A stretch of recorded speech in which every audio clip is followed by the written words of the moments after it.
Hello everyone, कैसे हो आप सभी। मैंने अभी जस्ट वीडियो देखा किसी का। उस वीडियो में देखो, मुझे किसी को अच्छा नहीं बोलना, किसी को बुरा नहीं बोलना, बस मेरे को जो समझ में आया उस वीडियो को देखने के बाद मैं उसके बारे में बात करूंगी, ठीक है। और मुझे आगे क्या करना है मैं उसके बारे में बात करूंगी। उस वीडियो को देखने के बाद मुझे समझ में आ गया कि देखिए, जो सामने जो वीडियो में दिखाया जा रहा है उससे मतलब ये चीज लोगों तक को के मतलब माइंड में डाली जा रही है कि हाँ मम्मी बिल्कुल ठीक है, उनको इलाज की जरूरत नहीं है, उनको डॉक्टर के पास लेके जाने की ही जरूरत नहीं है ना। तो यहाँ पे मैं अपनी बात करती हूँ पहले, ठीक है। मैंने आप लोगों को बताया था कि मुझे ओसीडी था, ठीक है। एक टाइम पे मेरे को ओसीडी था। ओसीडी होता है ऑब्सेसिव कंट्रोल डिसऑर्डर। और ये मेरा कॉलेज खत्म होने के बाद मैं 1 साल अपना दिल्ली में पढ़ाई करने के लिए गई थी और वहां पे मेरा शुरू हुआ था वो ओसीडी। उससे पहले नहीं था मुझे कभी ओसीडी, वहां से मेरा शुरू हुआ था जब मैं दिल्ली में रहती थी, पढ़ाई कर रही थी। तो वो थोड़ा थोड़ा करके वो फियर से शुरू हुआ था, एक डर। वो जो डर था ना, वो डर बढ़ता बढ़ता बढ़ता, क्योंकि मैं अकेली रहती थी, मतलब अकेले 24 घंटे में से अपना पढ़ाई करती। वो होता नहीं, पता नहीं क्या, मतलब माइंड कई बार क्या होता है ना, हमारे साथ खेल जाता है।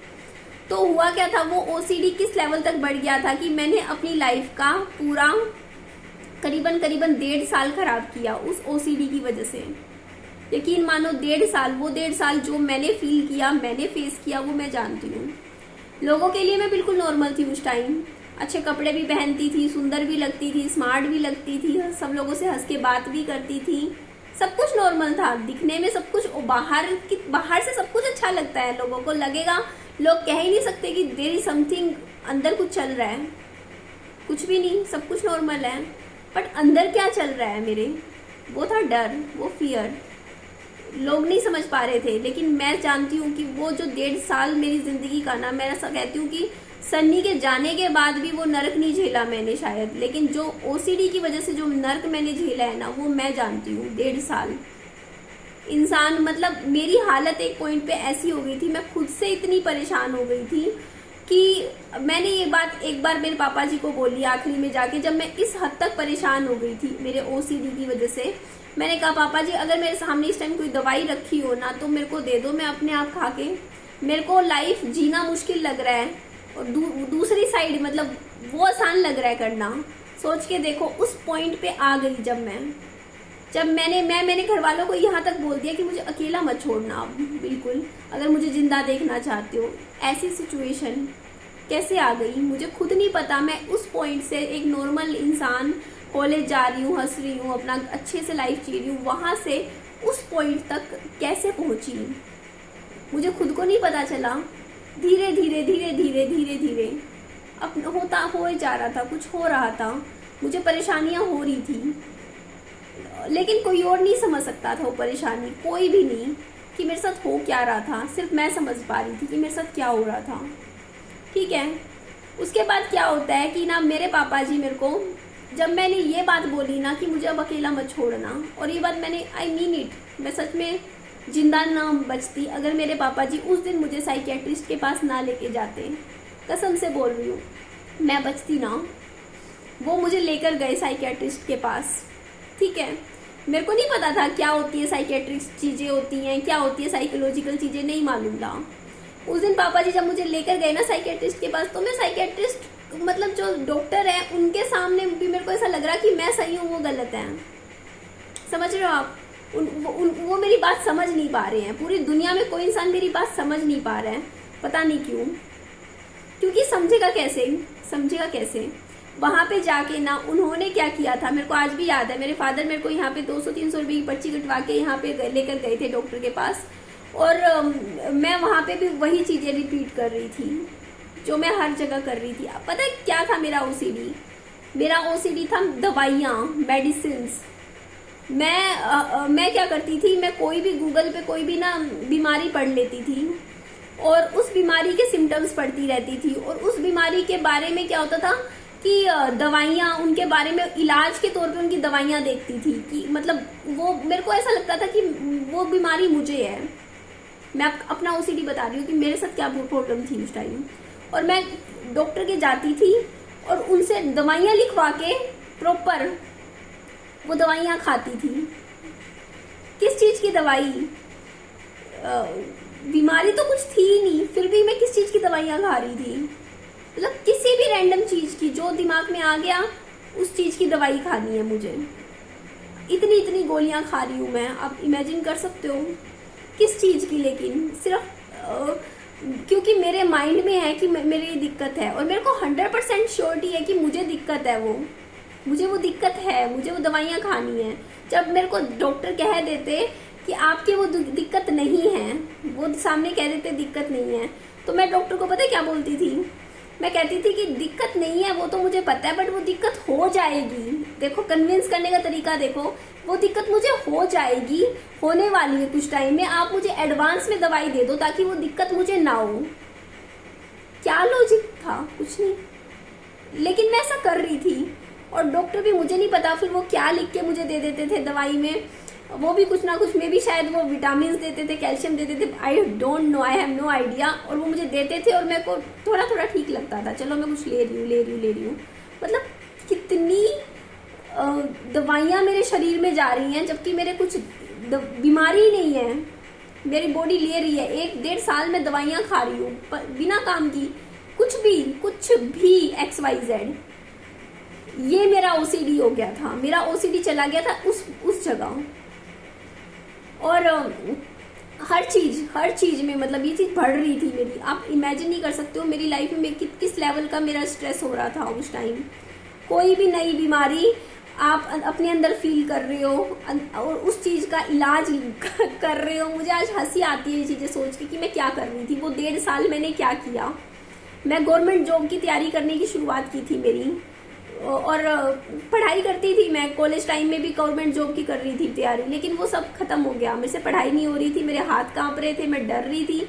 मैं इस हद तक डर रही थी, मेरी हालत ऐसी हो चुकी थी उस टाइम कि मैं अपने कमरे से बाहर निकलते हुए भी डरती थी।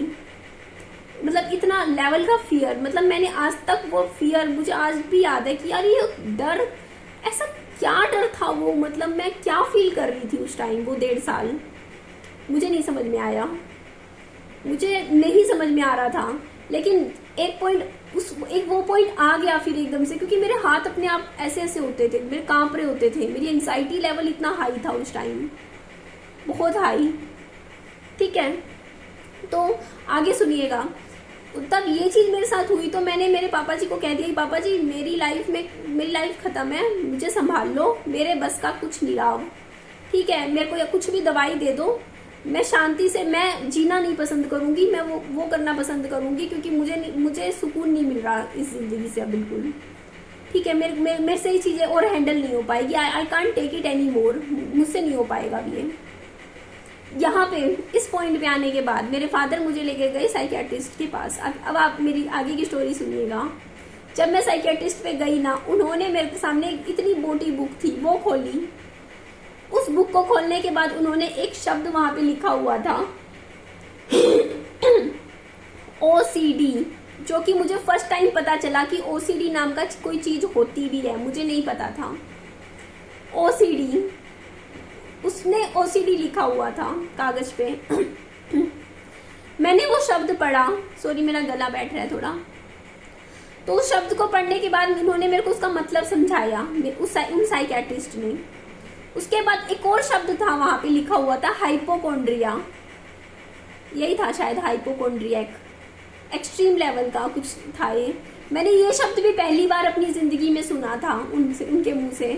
मुझे नहीं पता था ऐसा भी कोई चीज होती है लाइफ में। उन्होंने मुझे कहा कि आप गूगल बहुत करते हो ना। मैंने कहा हाँ, इसके बारे में गूगल करना है अब आपको, पूरा गूगल करो, पूरा पढ़ो। फिर मैंने पहली बार जिंदगी में उसके बारे में गूगल पे सर्च किया। मैंने कहा ये क्या होता है OCD, क्या होता है hypochondria, hypochondriac, something like that कोई वर्ड था। जब मैंने उसके बारे में पढ़ा, आई वाज शॉक्ड। उसमें जो सिम्टम्स लिखे हुए थे ना सारे, 1 2 3, मैं ये सब तो मैं कर रही हूँ 1.5 साल से, सब कुछ मेरे साथ हो रहा है ये सब। तो जब मैंने उस चीज के बारे में पढ़ा, मुझे मतलब थोड़ा सा वो हुआ क्यूरियोसिटी कि क्या है ये। तो जब मुझे उसके बारे में मैंने थोड़ा सा रिसर्च किया, तब मुझे समझ में आया कि एक्चुअल में मेरे साथ दिक्कत क्या हो रही थी। और सेकंड थिंग, वो ना सिर्फ दवाइयाँ नहीं देते, एक थेरेपी भी बोलते हैं। वहाँ पे एक 85 साल की लेडी थी, मैं आज भी ना उनको, उनका चेहरा मैं कभी नहीं भूल सकती। उन्होंने मुझे बोला था, उन्होंने मुझे कुछ बैठ के समझाया था, 5-10 मिनट, 10-15 मिनट मेरी उनसे बात हुई थी। वो 85 ईयर्स के थे उस टाइम। शायद आज वो इस दुनिया में शायद ना भी हो, क्योंकि ये बात बहुत पुरानी हो चुकी है ना। तो उन्होंने मुझसे कुछ ऐसी बातें करी ना, उन्होंने मुझे एक बुक दी उस टाइम, चिंता छोड़ो सुख से जियो। कहा ये बुक आपको पढ़नी है, क्योंकि वो किताबें भी लिखते थे कि ये किताब आपको पढ़नी है। मैंने ज़िंदगी में फर्स्ट टाइम वो बुक खरीदी और पढ़ी। मुझे और चीज़ें क्लियर होने लगी उसके बाद। मेरे को लगा कि हाँ, समझ आने लगा वो जो चिंता, टेंशन मुझे तब समझ में आया कि वो फियर कहाँ से जनरेट हो रहा था, आपकी इनसिक्योरिटीज से। जो भी चीजें थी, रीजन कुछ भी हो सकता है, अब मुझे नहीं पता, कई बार बिना रीजन हो जाता है कुछ ना कुछ। पता नहीं है लाइफ में ऐसा क्या होता है कि आपका माइंड कुछ अलग तरीके से चलने लग जाता है एक टाइम के लिए। मैंने उस बुक को पढ़ा, मुझे सच बता रही हूँ, मेरे पास उस टाइम आई थिंक 15,000 रुपये पड़े थे मेरे पास थे, जो मैंने खुद ऐसे ही जो मिले थे, कहीं कहीं से पड़े थे मेरे पास। मैंने ना, मेरी हालत इतनी खराब थी ना, जीरो।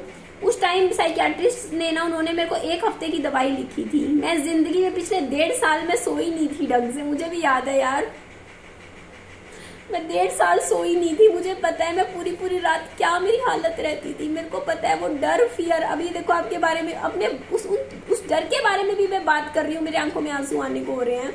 बहुत गंदा डर था वो, बहुत गंदा। आप आगे मेरी बात सुनिएगा। तो मैं जिंदगी में पहली बार 7 दिन, जब मेरे फादर मेरे अपने हाथ से मुझे वो दवाई दे रहे थे, नींद की दवाई, मैं पहली बार शांति से सोई थी। मुझे आज भी याद है, मैंने सुकून से पहली बार नींद लेना क्या होता है ना, मुझे पता चला था कि कैसे नॉर्मल लाइफ क्या होती है, मुझे पता चली। मुझे नहीं पता क्या हुआ था मेरी लाइफ में ऐसा कि मैं इस हद तक मेरी हालत खराब हो गई थी। और ये कॉलेज के बाद हुआ मेरे साथ, ठीक है। तो 7 दिन मैं पहली बार लाइफ में सुकून से सोई थी। मुझे पता है वो मेरे लिए अच्छी चीज़ थी, लेकिन उस टाइम मुझे नहीं समझ में आ रहा था, लेकिन वो चीज़ सच में मेरे लिए बहुत अच्छी थी। पापा जी ने बहुत अच्छा किया, मेरे को लेके गए।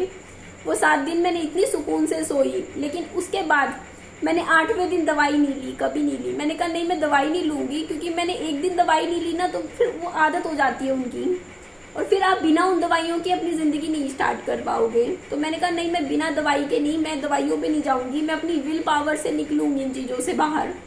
मैंने खुद से बोला। और वो जो मैम थी ना 85 साल की, उन्होंने जो बुक लिख दी थी मुझे, वो जब मैंने पढ़ी ना, मैंने पूरी बुक पढ़ी, एक अलग सी कुछ फीलिंग आई मेरे अंदर, मुझे फ़र्क नज़र आया। एंग्जाइटी का लेवल 100 से 85 पे पहुँच गया था, कम हुआ।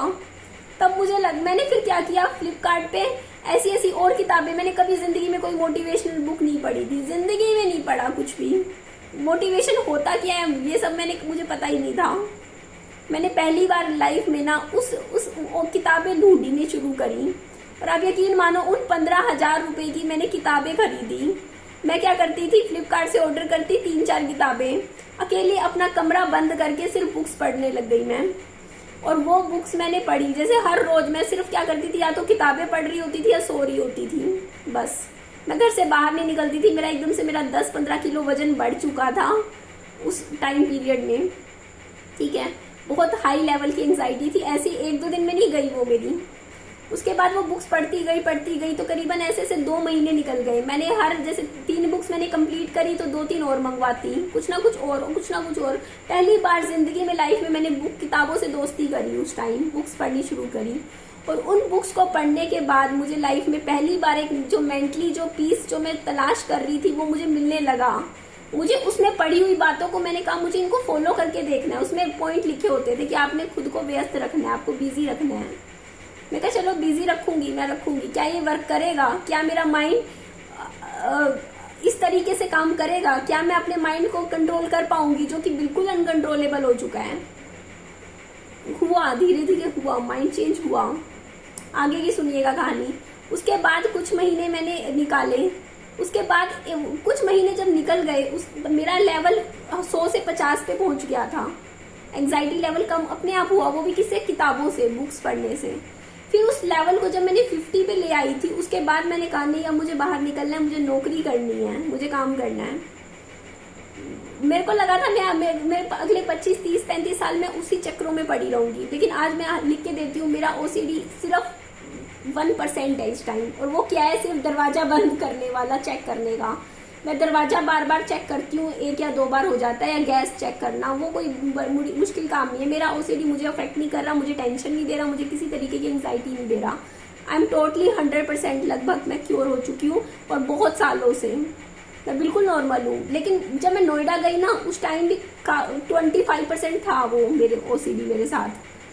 फिर मैं नौकरी करने लगी, थोड़ा और बिजी हुई, किताबें पढ़ती रही, अपने आप को मैंने झोंक दिया कामों में।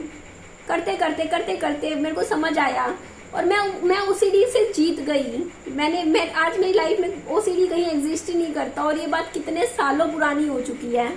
आज कई बार सोचती हूँ तो मुझे लगता है कि मैं क्या कर रही थी उस टाइम। लेकिन ये चीज मेरी ठीक कैसे हुई?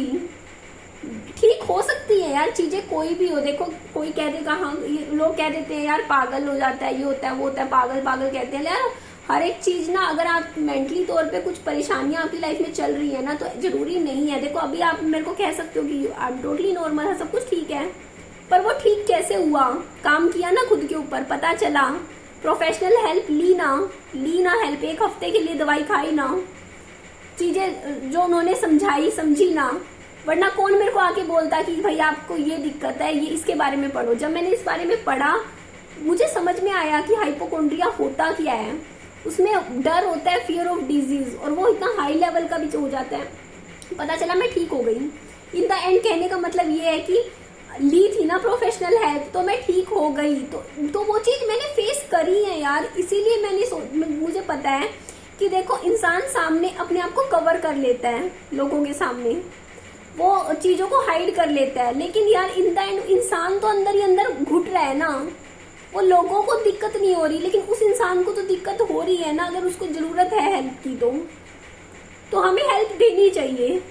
अब वो चीज मैं समझती हूँ क्योंकि मैंने फेस करी है, मुझे समझ में आता है कि देखो यहाँ पे आपको हेल्प लेनी चाहिए। इसीलिए मैं 100% हक में हूँ कि अगर किसी को भी प्रोफेशनली अगर मानसिक रूप से दिक्कत हो रही है, अगर उसको एंग्जाइटी हो रही है, परेशानी हो रही है, कुछ ना कुछ दिक्कत है, माइंड का जो केमिकल है वो थोड़ा सा डिफरेंट तरीके से काम कर रहा है, तो उसको प्रोफेशनल हेल्प 100% लेनी चाहिए। क्योंकि वो बैठे ही डॉक्टर इसीलिए हैं, उस चीज को क्योर करने के लिए। तो इसीलिए देखो मेरी मम्मी की जो दिक्कत थी ना भूलने की, मैंने कभी नहीं कहा मेरी मम्मी पागल है, ये सब वीडियोस में बोला जा रहा है। मेरे को सिर्फ होता नहीं है कि बस ये मुझे नहीं समझ में आता ऐसा क्यों बोला जा रहा है। मैंने सिर्फ ये बोला मेरी मम्मी को भूलने की दिक्कत है। अब मेरी मम्मी के साथ क्या हो रहा है, उनके माइंड में केमिकल जो होता है ना वो इम्बैलेंस हो रहा है इस टाइम। उनको समझ नहीं आ रहा कि मतलब उनके साथ क्या हुआ। फियर से शुरू होती हैं चीजें। उनके दिमाग में डर बैठ गया चोरी का। क्यों? क्योंकि पड़ोस में 1-2 पड़ोसी यहाँ आए, उन्होंने बोला कि हमारे घर में चोरी होगी, हुई ना हुई भगवान जाने, बट उनके दिमाग में वो चीज बैठ गई। दूसरी चीज दिमाग में बैठ गई, पड़ोसी 1-2 पड़ोसी आए, एक इधर आए 2-3 आए, मेरी मम्मी के सामने बैठ के उन्होंने बातें कर दी कि यहाँ हमारे यहाँ तो लैपटॉप चोरी हो गया, हमारा ये चोरी हो गया, वो चोरी हो गया। किराए पे आए थे, चले गए, वो आए गए। वो चीज मेरे को समझ में आ रहा है कि गड़बड़ कहाँ हो रही है। दूसरी चीज, मम्मी क्या था, अपना घर का दरवाजा खुला छोड़ के जाते थे, खुला पड़ा रहता था। देखो यार अगर आप घर का दरवाजा खुला छोड़ के जाओगे तो आप ये लगा लो 100 में से 80% चांस है कि आपके घर में कोई ना कोई घुस के कुछ ना कुछ उठा के ले जाएगा, है ना। अगर आप ये सोचते हो कि आपका पड़ोस बहुत अच्छा है, मेरी मम्मी का यही बात होती थी, मेरा पड़ोस में कोई चोरी नहीं कर सकता, मेरा पड़ोस बहुत अच्छा है, यहाँ कैसे भी रखो अपना घर। वो ताला नहीं लगाते थे, 1 साल उन्होंने कभी ताला नहीं लगाया। दूसरी बात, ठीक है मान लेते हैं, देखो मैं ये नहीं कहती मेरी मम्मी के घर में चोरी नहीं हुई होगी, चोरी सामान उठाया गया होगा। सॉरी मेरा गला, तो सामान उठाया गया होगा, ले लिया होगा। यार एक बात बताओ, यहाँ पे कितने लोग हैं जो किराए पे आते हैं, है ना, और किराए पे भी ऐसे आते हैं, आ जाए 1 महीने बाद कहीं और शिफ्ट हो जाते हैं। ऐसे भी लोग रहते हैं जो सिर्फ लड़के रहते हैं, है ना। तो बहुत से लोग हैं और सबको पता है कि आंटी है, मान लो घर में ताला नहीं लगा के जा रहे हैं, इधर बाहर निकला हुआ है, घर खुला है, कोई भी आएगा सामान जो चाहिए होगा लेके चला जाएगा, है ना। तो उनके साथ क्या होगा, उनकी कुछ चीजें उठी होंगी। नो डाउट मेरी मम्मी का कुछ ना कुछ सामान तो गया है, वरना इतना टेंशन बिना काम के तो कोई नहीं लेता, ठीक है, कि इतना स्ट्रेस। तो उनका सामान कुछ चला गया मेरी मम्मी के घर से। दूसरी चीज, दूसरा पड़ोसियों ने कह दिया कि यहाँ पे हमारी यहाँ चोरी हुई, वो चोरी हुई। दूसरी कनेक्ट करती हूँ मैं बात, ठीक है। तीसरी दिक्कत होगी कि उनको ऑलरेडी भूलने की दिक्कत थी, वो भी गंदे वाली। वो सामान पहले ही कंफ्यूज रहते थे, चीजें ढूंढते रहते थे। तीसरी, चलो ये 3 चीजें अब होना अलग बात थी, लेकिन यहाँ पे जो चौथी चीज है ना, वो सबसे ज्यादा टेंशन वाली, जो मेरे को डर लगता है देख के, वो है मम्मी का डर, फियर। ये फियर सबसे घटिया है जो मेरी मम्मी के दिमाग में इस टाइम आ चुका है, वो डर। आप एक बात बताओ, मेरे साथ है, मेरा भी झाड़ू उठा लिया किसी ने, कोई भी हो सकता है यार, इधर से कोई गया हो, कुछ भी हो, whatever भी, whoever भी, उठा लिया। मैं आपको फिर भी दिख रही हूँ टेंशन में। मैं क्या घर का करके बाहर पूरी रात चौकसी कर रही हूँ? मैं क्या पूरी रात घर के बाहर ही खड़ी रहती हूँ, सोती नहीं हूँ कि ये सोच के कि मेरा कोई सामान उठा लेगा? मैं ऐसा नहीं करती। क्यों? क्योंकि कोई बात नहीं यार, जो नसीब में है वो मिलेगा, नहीं है तो नहीं। डर नहीं है मेरे अंदर इस चीज का, मेरे अंदर चोरी का डर नहीं है कि मेरे घर में चोरी हो जाएगी। जो फियर है ना, वो फियर से कितना ज्यादा दिक्कत आगे हो सकती है और अभी जितनी हो रही है। एक बात बताओ, उस फियर की वजह से मेरी मम्मी के साथ क्या हुआ? मेरी मम्मी रात को 2 बजे मैं सो रही हूँ, मुझे उठा के जगा के बोल रहे हैं कि निधि यहाँ पे पत्ती चोरी हो गया है, रसोई में दूध चोरी हो गया है। तो सोचो उनके दिमाग में 24 में से उनके दिमाग में क्या चल रहा होगा इस टाइम, वो किस लेवल के टेंशन में है ना, वो किस लेवल के स्ट्रेस में है, उस चीज को समझना पड़ता है ना। वो टेंशन, वो डर कैसे कम होगा उनके दिल से, आप सोचिए। वो जो डर है उसकी वजह से वो एंग्जाइटी हो रही है उनको बहुत ज्यादा। भूलने की दिक्कत तो उनको थी, बहुत टाइम से थी, चीजें भूलते थे, लेकिन वो भूलने का आप नहीं समझ पा रहे हो।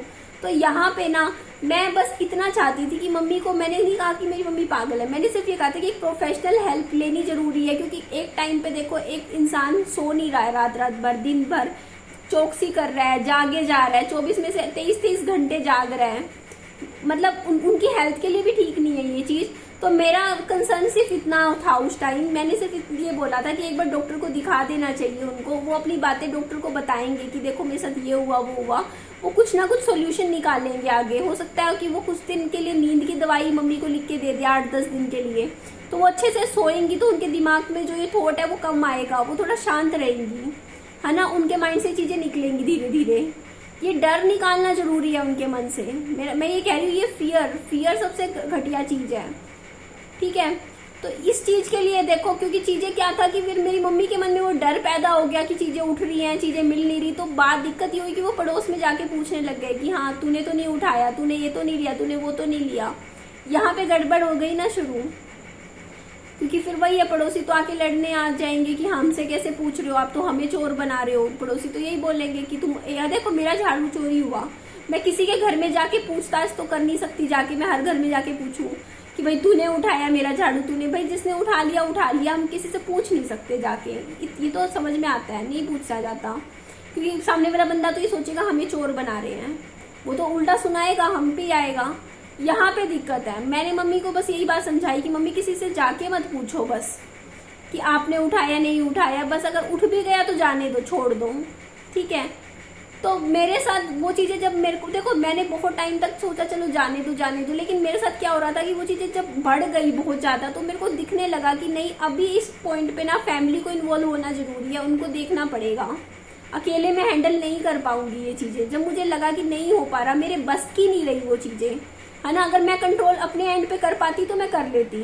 जब लगा कि नहीं हो पा रहा, तब मैंने फैमिली से सिर्फ ये कहा था कि कुछ सपोर्ट चाहिए फैमिली का, वो या तो उनको लेकर जाएं, थोड़ा दिखाएं कि मतलब वो उनके मन में क्या चल रहा है ना, वो चीजें, एंग्जाइटी जो हो रही है, वो नींद नहीं ले रहे, मतलब जो भी थी चीजें।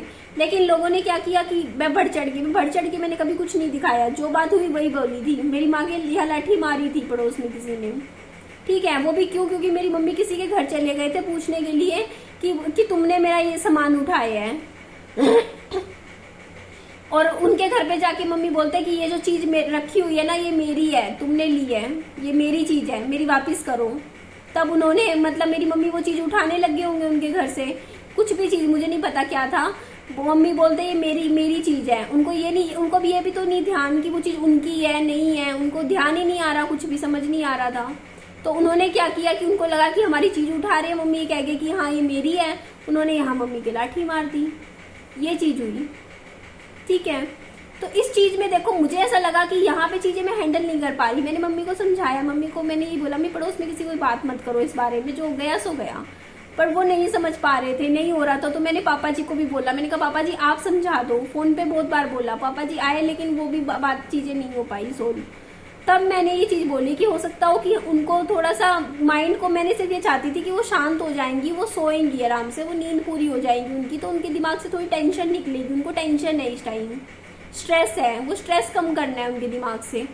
तो मैं उनकी केयर ही कर रही थी, ठीक है, मैं उनकी अच्छा ही कर रही थी, ठीक है। और बस क्या बोलूँ, अब मैं क्या बोलूँ, मैंने अपना एक्सपीरियंस आपके साथ शेयर किया। मैं आपको उस चीज़ से बता रही हूँ कि मेरी सोच ये है कि अगर किसी भी इंसान को एंग्जाइटी होती है या कुछ भी इस तरीके का इशू होता है, वो डरा हुआ है, फियर है, मेंटली भी कोई भी इशू होता है, तो उस डॉक्टर को दिखाना चाहिए, अपना प्रॉपर ट्रीटमेंट इस चीज़ का लेना चाहिए। मेरी सोच ये है, क्योंकि मैंने खुद ये चीज़ें फेस करी है, उनसे मैं बहुत बाहर भी निकली हूँ, उन चीज़ों से निकल के, और बहुत मजबूत इंसान बनी हूँ, बहुत मजबूत, माइंड से भी बहुत स्ट्रॉन्ग माइंडेड हूँ मैं आज के टाइम में, बहुत ज़्यादा। तो बस यही बात मुझे बोलनी थी। मैं अभी भी मम्मी के लिए मैं बहुत टेंशन में हूँ, क्योंकि मेरी मम्मी का आज भी फ़ोन आया था, बोल रहे थे कि मेरा वहाँ मन नहीं लगता, मेरे को यहीं रहना है, मेरे को यहीं रहना है। मैं यही बोला, उन्होंने बोलते मेरे को यहीं पे ही रहना है, मेरे को यहीं मन लगता है, मेरे को यहीं अच्छा लगता है। तो मेरा कंसर्न बस इतना है कि मम्मी अगर यहाँ पे रहते हैं तो वो ना टेंशन ना लें, आराम से रहें, स्ट्रेस फ्री रहें, उनके मन में डर ना हो। उनके मन में ये डर नहीं होना चाहिए कि यहाँ से कुछ हो जाएगा। क्या करूँ मैं इस चीज़ का, बस क्या बोलूँ, बस मैं, चलो देखते हैं टाइम के साथ कैसे चीज़ें हैंडल होंगी। कुछ ना कुछ सोचूंगी मैं कि मैं कैसे कर सकती हूँ। बट हाँ, सामने से जो मतलब उन लोगों ने मेरी प्रॉब्लम समझी नहीं, किसी ने भी नहीं समझी जिस तरीके से। देखो, एक तो मैंने शब्दों में बताई, ठीक है, क्योंकि मैंने तो देखी है, मैंने तो फेस करी है ना। तो किसी को क्या लगता है, देखो उनको लगता है कि ज़रूरी नहीं है डॉक्टर को दिखाना, है ना, डॉक्टर का ओपिनियन लेना ज़रूरी नहीं है। मुझे लगता है कि ज़रूरी है ओपिनियन लेना, डॉक्टर को एक बार दिखाना ज़रूरी है। अलग अलग है, देखो नेचर होता है अलग अलग लोगों का, अलग अलग सोच होती है। तो अब उनको जो लगा उन्होंने किया, है ना। आगे के लिए देखो, अगर मम्मी यहाँ पे रहेंगी तो देखो यार, अब मुझे किसी और से तो कोई उम्मीद है नहीं फैमिली में कि मुझे इस मामले में कोई सपोर्ट मिलेगा। अब जो करना है आगे मुझे ही करना पड़ेगा। अगर मुझे लगेगा कि उनको ज़रूरत है तो देखूंगी, कुछ ना कुछ तो करूंगी। मम्मी मेरे साथ तो नहीं जाएंगे, फिर मैं अपना कुछ ना कुछ डॉक्टर को ही सिम्टम्स बताऊंगी, चीज़ें बताऊंगी कि देखो ये चीज़ हो रही है, ऐसे है वैसे है। बट कोशिश भगवान से प्रार्थना यही करती हूँ कि मेरी मम्मी बिल्कुल ठीक हो जाए, बस वो टेंशन ना ले किसी भी तरह की। चलो देखते हैं, वक्त बताएगा कैसे क्या होगा आगे। मैं कुछ नहीं कह सकती क्योंकि मैं भी इन चीज़ों के बारे में बहुत ज़्यादा नहीं मेरे को समझ, पर इतना मुझे समझ में आ गया था। मेरी मम्मी की 1.5 महीने से जैसे मैं हालत देख रही थी कि मम्मी को हेल्प की ज़रूरत है, चाहे वो हेल्प कुछ भी हो, चाहे वो हेल्प डॉक्टर को दिखाना हो या यहाँ से चलो वो कहीं और गए हैं, अपने जैसे मौसी जी के गए हैं, उनको बाहर रहेंगे, उनसे मिलेंगे, उनको अच्छा लगेगा, थोड़ा बाहर निकलना हुआ, माहौल चेंज करना हुआ, कुछ भी हो, लेकिन उनको ज़रूरत तो थी क्योंकि वो नहीं सो रहे थे। मैंने कोई झूठ नहीं बोला, यहाँ पे बिल्कुल नहीं सोए वो 1.5 महीने से मैं देख के मुझे डर लग रहा था उनकी हालत की। 1.5 महीने से मैं देख रही हूँ और वो सो ही नहीं रहे पूरी रात, पूरा दिन। तो ये नॉर्मल तो नहीं है ये चीज़ ना। तो बस मैंने जो चीज़ मैंने देखी वही चीज़ मैंने फैमिली को बताई कि यहाँ पे दिक्कत हो रही है, आप लोग देखो क्या करना चाहिए। बस चलो जाने दो, ठीक है, वीडियो का एंड करती हूँ। Bye bye, take care, lots of love.